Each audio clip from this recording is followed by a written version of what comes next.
think about all the investment Apple has made in their history on the why, right? Think different, rebels, misfits. So yes, Apple makes amazing products, but people don't just buy what they're selling, they buy why they're selling.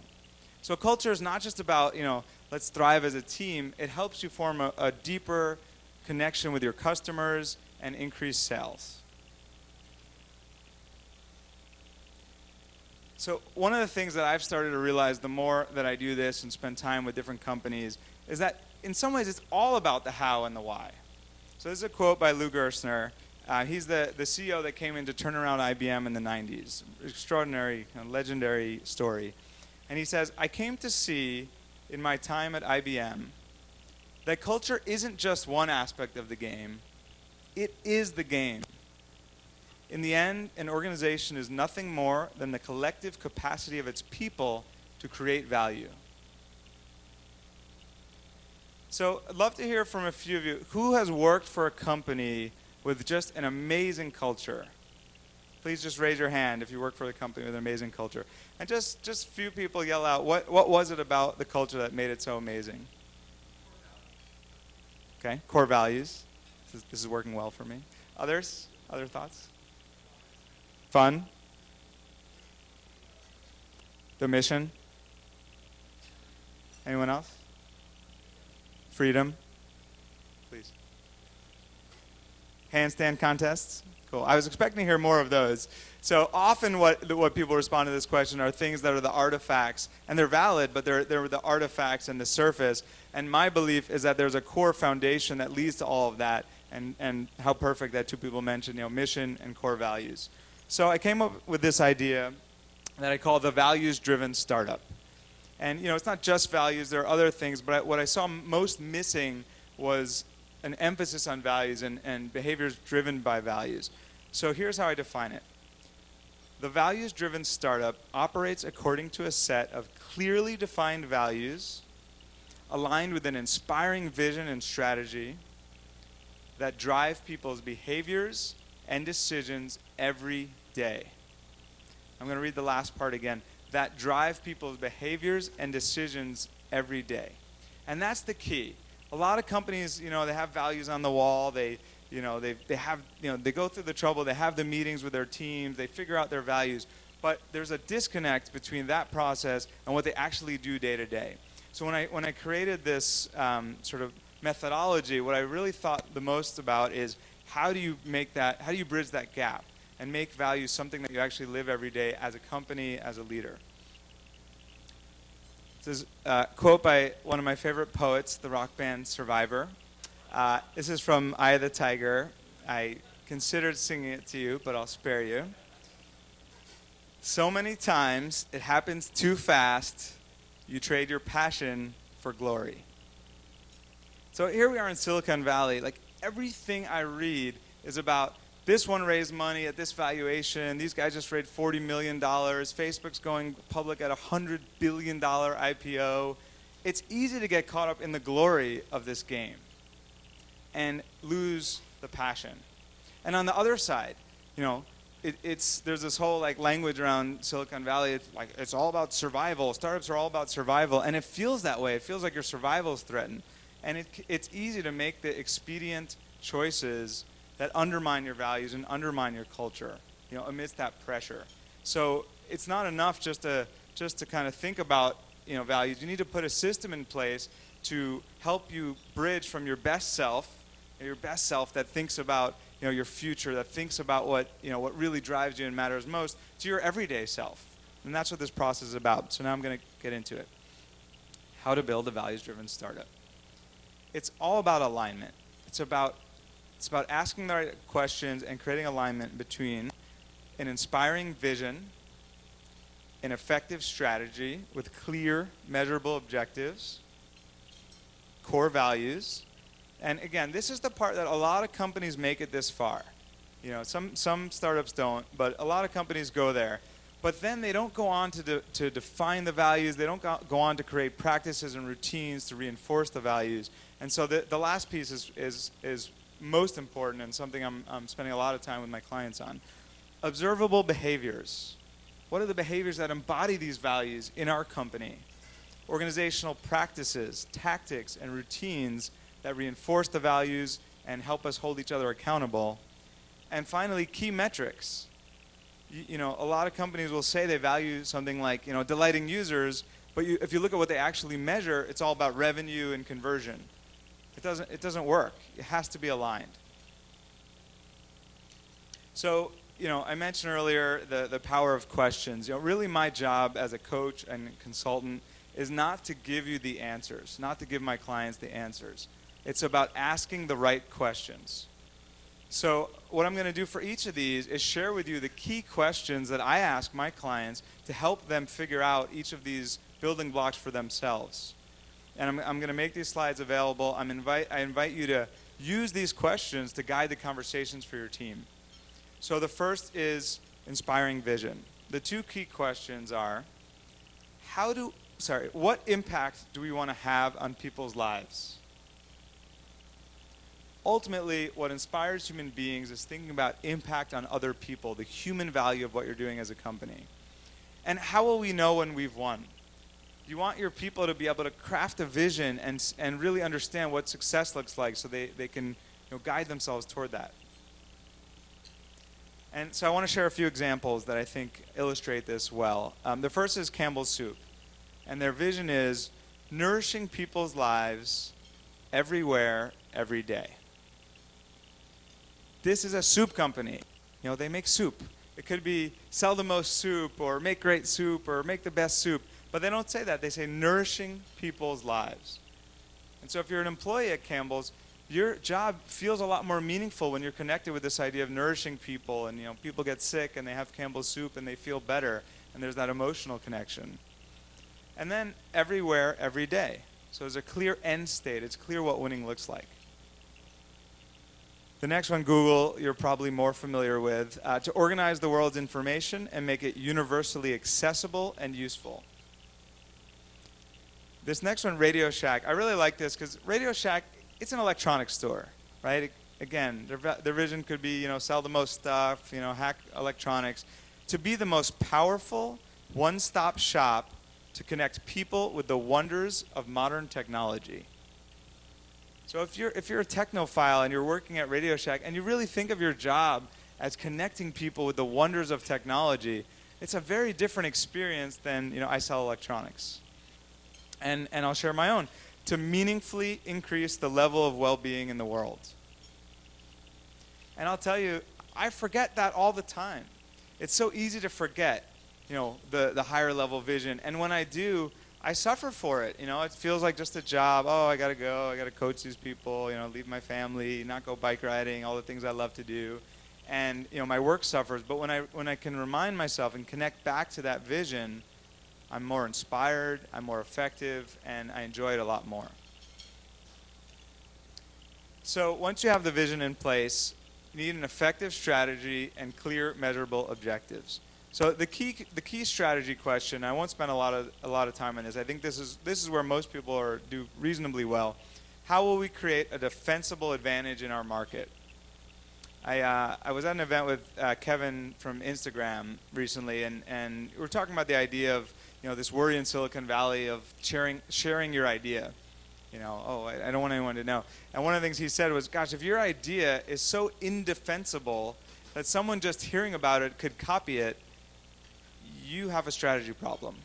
So it's really important to make sure that you come up with a defensible idea and strategy. And then what specifically will we do and by when?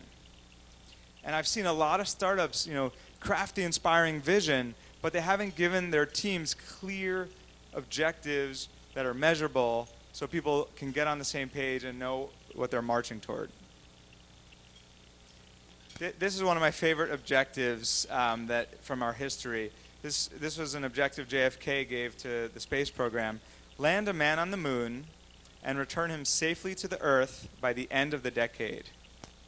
It's bold, it's clear, it galvanized NASA in a way that they'd never before been galvanized, and obviously they achieved the objective and history was made. So once you've got the vision, strategy, the objectives, then it comes time to figure out your core values. And here are the 3 questions that I've seen as most key, most helpful for companies trying to figure out their core values. The first, what are the qualities of the best coworkers you've ever had? And when you think about that, it'll really give you a sense of what you value in people. And then, what values allow us to thrive as a team? And the last, what values enable us to win in our market? I've seen a lot of startups, get the first 2 right, and they have a culture that kind of supports their team getting along well, and they have handstand competitions and beer fests and things like that. But they don't ask the third question: what values enable us to win in our market? It's really hard to sustain an amazing culture when you're losing. So it's important to make sure that part of your values, part of the DNA of your company, is designed to help you win in the marketplace. So I want to share a couple stories, examples. Southwest Airlines. This is a company that's renowned for building an extraordinary culture. And if you think about the impact of that, this is an airline company. If you guys think what you're doing is hard, try starting an airline. Most airlines go bankrupt. You're dealing with like $1 million planes, unions, gas prices. This is a terrible industry. And Southwest, for 30 years, is not just the best performing airline. It's like the best performing company or one of in the world. So if you doubt the power of culture, I think Southwest is a beautiful example. And one of their values is fun-loving attitude. And they've really decided in the trade-off of crew members, customers, crew members come first. So a few years ago, when every airline started charging for checked luggage, Southwest looked at their values and they said, gosh, if we start charging for checked luggage, what's going to happen? People are going to bring their carry-ons onto the plane. It's a big headache. It's a pain for our flight crew.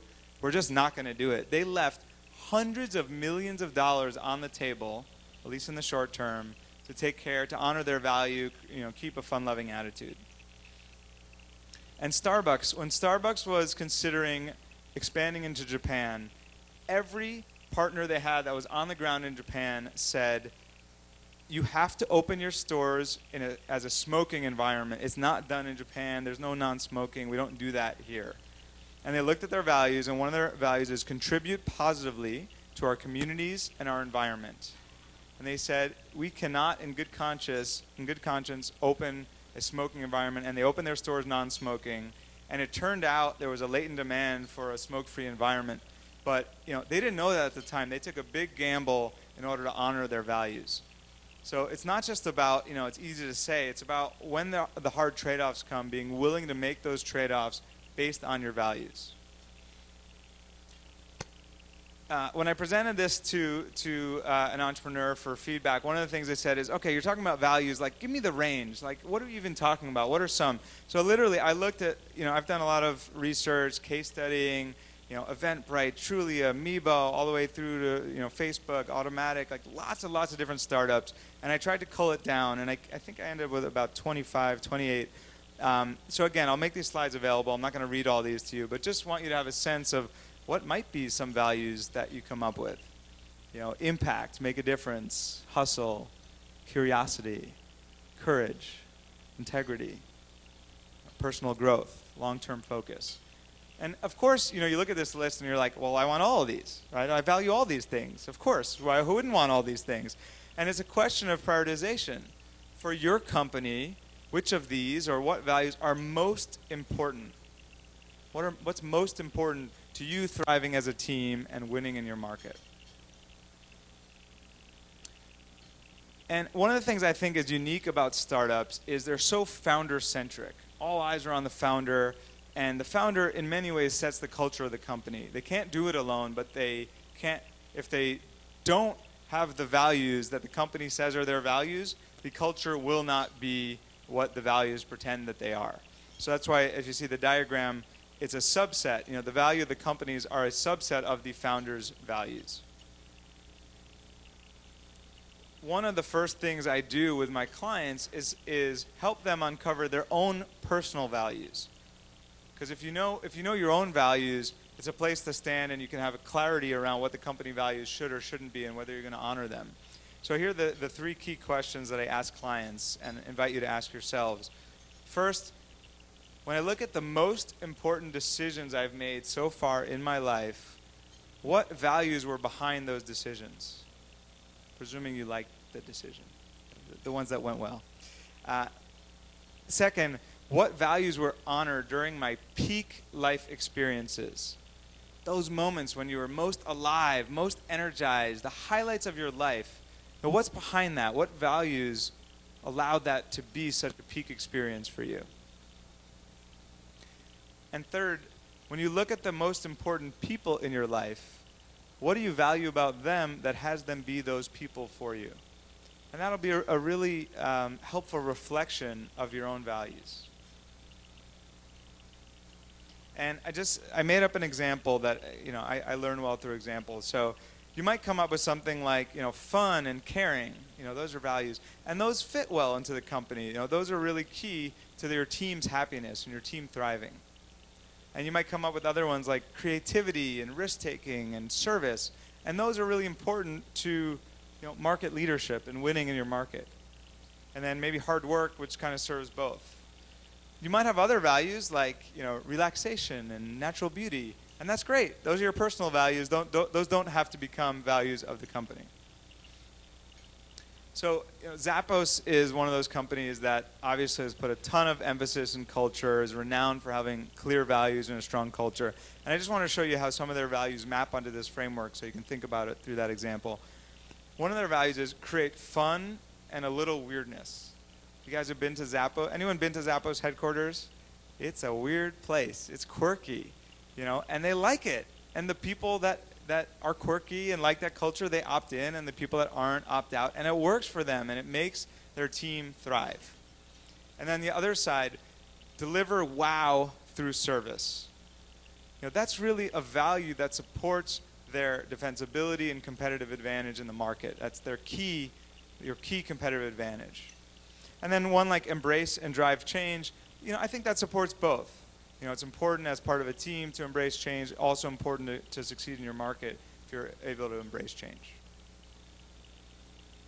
So, as I said, it's not enough to figure out the values. You really need to figure out how to operationalize them in your business. One other thing I want to say about values, I promised someone I would. You shouldn't come up with these in a vacuum, so it's important to know your own values as a founder. And you can't have company values that are not your own values, but in creating the company values, that's a team effort, and you need to make sure your team's involved in that process. So if you use these questions, the way to use them is to sit down with your team and ask yourselves these questions and have these conversations. So, and once you've clarified the values, the next step is observable behaviors. What behaviors best embody these values in our company? So it's not about like generically, what does this value kind of mean? It's for you, for your team, for your market, what are the key behaviors that embody these values? And another way to ask that, how will we know? We say this is a value, how will we know when we're honoring them? So Netflix, another company that's renowned for having really clearly articulated values and culture DNA. And I want to share the observable behaviors that they came up with for the value of honesty. Because obviously, who wouldn't want to value honesty? But they went to the level of articulating the behaviors, and it really serves a company. So one, you're known for candor and directness. You are non-political when you disagree with others. You only say things about fellow employees that you'll say to their face. You're quick to admit mistakes. So if you think about the people that you work with and having to assess whether or not they honor this value with these behaviors in hand, it's really easy to do. Does this person say things behind people's back? Absolutely. It's very clear, observable behaviors. And these become crucial to interviewing processes. So starting to really ask people their history and see whether they have a pattern of exhibiting these kind of behaviors or not. To performance reviews. I love this quote. This is from Joel Peterson, the chairman of JetBlue. He's also a Stanford professor. You can't talk your way out of problems you behaved your way into. Culture is all about walking your talk. Don't go to the effort. If you have, if you say these are your values and you say these are the behaviors and I'm talking specifically to you as leader, as founder, as CEO, if you don't walk your talk, you will not only not create the culture you want, it'll breed cynicism and resignation because people see that you don't do what you say. You can't talk your way out of problems you behaved your way into. And a lot of first-time CEOs that I've worked with, you don't realize, like, all eyes are on you. Everything you say, everything you do, people are watching. Not in a scary way, but in some way it is pressure. All your employees are watching to see what's appropriate behavior. You're the model. So really important that you walk your talk. So next, once you've got the values, behaviors, organizational practices. Really proactively thinking about what practices, tactics, routines best align with our values and reinforce our values. If you're creating this de novo with a new company, you can ask this from scratch. If you're already off and running, I invite clients to ask, well, if we look at the behavior, if the processes, the routines, the things we do on a regular basis, which of these things align with our values and support our values, and which don't? And stop doing the ones that don't and start doing more of the ones that do. And another way to look at this is, how will we hold ourselves accountable to our values?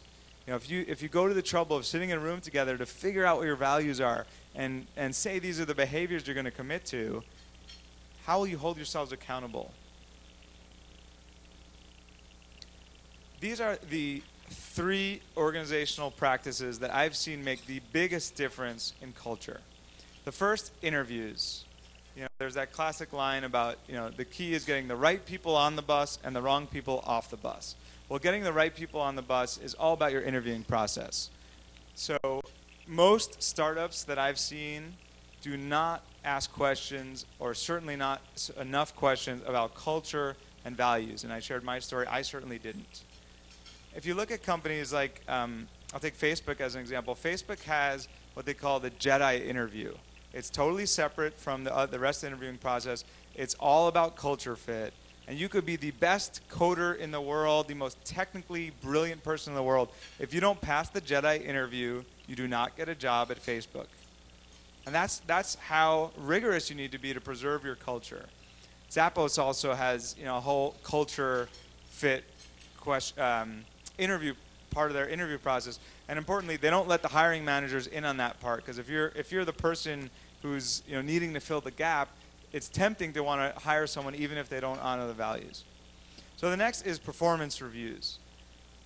And I know a lot of startups don't do formal performance reviews, and I don't mean that. You can create, once you have these observable behaviors, you can create really lightweight, survey monkey assessments where, here's our behaviors, 1 to 5, rate everyone else in the company or the people you work with on these behaviors. And it provides an incredible amount of clarity as to who is aligned with the culture, who really shares the values, and who doesn't. And I'll share a story of one of my clients. They had this guy who was literally best performing salesperson on his team, and he constantly was having doubts because the guy was kind of annoying people, and there was rumblings about him, and but he didn't know what to do. And we instituted this process. Literally within a week, the guy was gone, because once he had this 360 feedback about his behaviors, it was clear he just didn't exhibit any of the behaviors that were a core part of their culture, and it made it much easier to have the conversation and to let the guy go. And lastly, budgeting. So there's a great quote from Ann Rhodes, who's the former chief of people from Southwest Airlines. She says, you want to know what your values are, check your checkbook, check your calendar. It's all about, are you spending your time, are you spending your money in a way that's consistent with your values? If you say you value learning, are you leaving time and having meetings to extract key learnings? Do you allocate budget for people to be educated on the things that are important to them? I wanted to share this example. So ShareThrough, this is a social video company. They have this value called transparency, and they've kind of gone through this process of what are the organizational practices that align with their value. And so a few things I want to point out. Lunch and learns. So they proactively pay for and sort of make it okay for people to spend time doing lunch and learns and give each other visibility into what they're working on and what worked and what didn't work. customer reporting. They have like off the charts level of transparency in customer reporting around their campaigns. And the last one I think is really interesting, company-wide file sharing. So everyone from the CEO to the newest employee can see everyone else's files. It's about walking the talk. If you say you value transparency, what are you doing to promote transparency? And lastly, along the building blocks, key metrics. So if you say you value something like delighting users, you better make sure you're measuring the degree to which you're delighting users, things like Net Promoter Score. If you say you value speed, you better make sure you're measuring and iterating along the length of your product cycles. You know, if you say you value efficiency, what's the thing that is the biggest time suck in most companies? Meetings. You know, are you measuring the productivity of your meetings and making sure to constantly work on them? Because if not, you know, it's just a word on the wall. So it's all about alignment. It's all about asking these how and why questions. Go ahead. I will in a minute. Almost driving. And so if you build alignment between an inspiring vision, an effective strategy with clear, measurable objectives, core values that align with that strategy and vision, observable behaviors that embody those values, organizational practices, tactics, and routines that reinforce the values, and finally, key metrics that are aligned, you will build a strong culture that brings out the best in your team and helps you win in the market. And my vision is everyone to wake up in the morning excited to go to work at a company that enriches their lives, that allows them to honor their values, and allows them to have a meaningful experience of knowing they're making an impact on other people in a way that they care about. So my invitation to you is to build companies that not only make you rich, but also enrich people's lives. So please take these tools, take these questions, bring them into your businesses. And I'd love if you have any feedback for me around the presentation, if you have any questions, if you want these slides, please don't hesitate to email me, dave@awesomeculture.com. And thank you very much.